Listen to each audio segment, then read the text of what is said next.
am 6 months into remission for lymphoma, which is a type of blood cancer.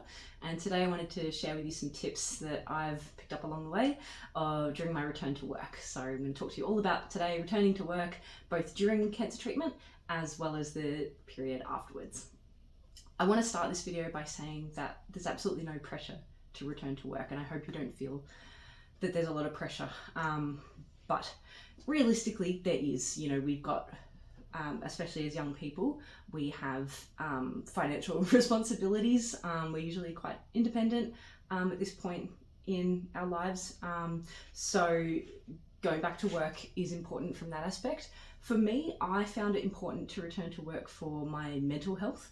It was giving me something to some sense of normality, which I feel is what you crave when you're going through cancer treatment, is that sense of a connection to the person who you are. I was going to say the person that you were, and that person is still there, but you certainly lose so much control and so much of who you are when you dive into cancer treatment, that working, if that's something that's important to you, it can be that real grounding connection to who you are as a person, and who you are outside of being a cancer patient. I found it really helpful for me to have that reassurance. I'm still a person, I'm still me, I am not being reduced to this sick role and a patient. So it was so important to me to get back to work for my social connection as well. I live interstate for my friends and family, so I have friends at work. I've made really good connections and my team is amazing. So I wanted to keep that connection, and that was also really important for my socializing, to have that connection back to the team, even if it was from afar. We're in my home office today, which is where I have done the majority of my work since being diagnosed with cancer. But I have gone back into the office a bit. So also wanted to give a bit of context about how I'm sharing what sort of angle my experience is coming from. So I am an allied health professional. I primarily work in the community, so working with people who are already living in their homes. So we do a lot of home visiting. I was not able to do that part of my job, but there was a lot of parts of my job that I could do from home. So I'm coming from quite a privileged and point of view, where I did have the option to work from home. I know that's not going to be available to everybody. So what I have to say may not be relevant to your situation. I also had an extremely supportive manager, an extremely supportive team who was willing to be flexible and pretty much support me to work in whatever capacity I felt up to, and they were really led by me. So I'm really, really grateful for that. But here's some of the tips that I've learned along the way to make the whole journey manageable. The first tip I have is to practice. So this tip came from my manager. It was a fantastic idea. She said, when I started talking about how I felt like I wanted to start returning to work, which was around the 2-month mark after I started treatment. So my hematologist recommended to me I take 2 months off and then reassess how I was feeling. His advice was that for some people, your side effects from treatment are quite predictable. You start to recognize a pattern, and you may find that there's some days during each fortnight or week, whatever your regime of treatment is, that you actually feel as close to normal as is possible, but you're feeling okay, you feel up to doing something like a bit of work. So that was the case for me. For the majority of my treatment, I did have this really solid pattern where I was able to identify about 2 days each fortnight, and I know that doesn't sound like much, and I said that to my managers, but everyone was really supportive and it made such a difference for me. So I would encourage you to think about, even if you can only manage 1-2 days of only a couple hours each of those days of work, if that's going to support your emotional, mental, social health, I would say go for it. Ask your managers if it's possible. See if you can come to some sort of arrangement where that's going to be safe for you, if that's safe and possible. Anyway, so I was saying that you should practice working. So my manager suggested sitting with my laptop at the dining table and just practice physically sitting there on a chair, at a table, at a laptop, focusing on a screen, doing some work. And I just did some online shopping or just I was making a vision board. So think of just some fun little tasks that you can do that are computer based, if that's the type of work that you're going to be able to do, and actually practice. Sit down at the table and see what is your body capable of. Are you able to tolerate physically sitting there for that long? And to keep track of how long it is. That way you'll be able to talk with your manager about a plan to come back to work. For me, that looked like just a couple of hours, 2 days per fortnight. That's where I started, and I didn't build up from that until I finished treatment. The next thing I would recommend you do is to actually set up a proper workstation at home.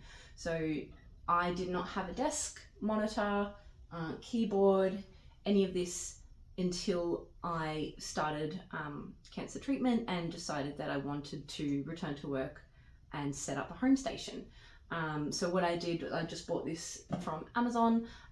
It is an adjustable desk, so I can stand up, give my body a break, sit down, and resume work. So that's been really good. The monitor has meant that I'm able to set myself up really ergonomically. So in terms of ergonomics, I'm just going to go through some of the basics. Of this video will not go into detail, but essentially you want to be sitting close to your desk. You want a office chair that has a tall back and that you can relax into. I've found that that has been a really key way for me to save energy. It's surprising how much energy it takes just to sit up. So if you don't have a backrest that can support you, especially with that headrest there, I think you will find that you would expend much more energy if your body's busy holding you up. So if you can take that away and relax into the backrest, you're going to save yourself a lot of energy. So you want to have your keyboard and your mouse within as close as it can be, and you want the top of your screen to be approximately in line with your eyes. So you don't want it too high or too low. The next tip I have for you is about task switching, and that's where you are changing your focus between, you're switching between one task and another, or trying to work on more than one thing at once. You might know this as multitasking, but that's actually not true multitasking. So multitasking is where you are maybe, like a really good example of it is listening to music while going for a walk. That is multitasking. You're truly doing two things at once. But in reality, most of the time when what we think we're doing is multitasking, we are actually task switching, because your brain actually cannot do two work tasks at once. And you lose so much time by switching your focus in between two things that when you're going through chemotherapy or in the aftermath, when you have brain fog and when you have fatigue.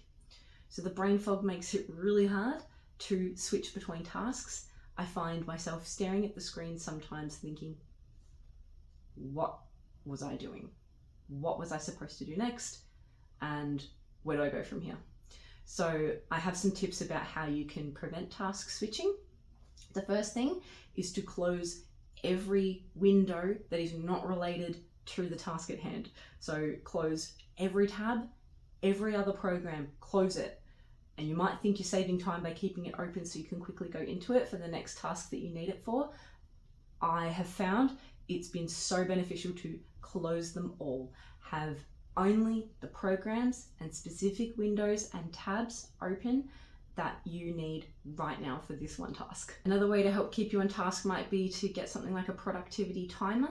This one is a gravity timer, so if I just switch that one on, that'll start a 30-minute countdown, 10 minutes, 5. So you can set yourself a little timer beside you on the desk and think, I'm going to focus on this one task and not look at my phone or any other distraction, or start another task or answer any emails until your timer has gone off. So that can be a really helpful way to stay on task as well. My next tip is just to make your job as easy as you can for yourself. And by that I mean, if you're doing a computer-based job, which I guess these tips are more geared towards, is organize your folders. Spend time organizing your folders. So make your documents as easy as possible to find. Again, when you are going through brain fog, it's just going to really interrupt your flow. You're not going to be as productive as usual. And so set yourself up, make it as easy as possible for you to find all of your documents and really just make it easier for yourself. Some other ways to make your job easier is to save all of your frequently used websites as bookmarks. They can also serve as a reminder for you when you're forgetting what you're supposed to do next. Maybe you can have a little look at your bookmarks and that might remind you of what you need to do next. Save your passwords where possible when the computer offers you that option. Take it. It will really help when you have that brain fog and you can't recall what your passwords are. At the best of times we struggle with this, so during and after chemotherapy, it's going to be a struggle. You can also keep a Word document of all the helpful links, even procedures and step-by-step things for you to follow to be able to carry through your tasks. Something that really helped me in my return to work was being very open and honest with my managers and my team as well. So I would communicate with them very clearly about what my capabilities were, what I've gone through, how it's affecting me still, especially after you finish your chemo. There is a bit of a misconception in the wider community. I'm not saying I experienced this with my colleagues, but that a lot of people do have this misconception that you're back to normal, or you're going to be back to normal much quicker than you are probably going to be. And what is normal? Normal, I feel like normal's gone. For me, normal is gone. And so I'm creating a new normal. Hello, COVID. And I'm being really gentle while I'm finding out what that is. I have sort of tested my boundaries. I've increased my hours periodically. So I'm about 6 months past treatment now. In that time, I've been able to increase my hours. Right now, I'm doing 4 days per week, and on those days, I'm working 5.5 hours, so a shorter day than normal. And this is a really good balance for me right now. What it means is that I can get home and not have to have a nap immediately. I can do, chores around the house, which isn't fun, but, it's stuff that we have to do, especially as young people living independently. The other parts of our life need attending to as well. I can socialize and I have energy for my hobbies. When I finished treatment and I went back to work more than this, I was doing 5 days a week of slightly shorter days. It was too much. I was needing to have a nap. I didn't have any energy for hobbies. So striking this balance has taken time, but it's been so worth it. And that's really my biggest tip, is to just be gentle with yourself, reassess as you go along, be flexible, chat with your manager. And if you find that maybe you don't have a very supportive work environment, it might be time for you to reassess what you're doing, where you're working, and try to find a better balance for yourself, because at the end of the day, you work to live, you don't live to work. That's it from me for now. Tune in again when I cover other topics relating to cancer treatment and beyond.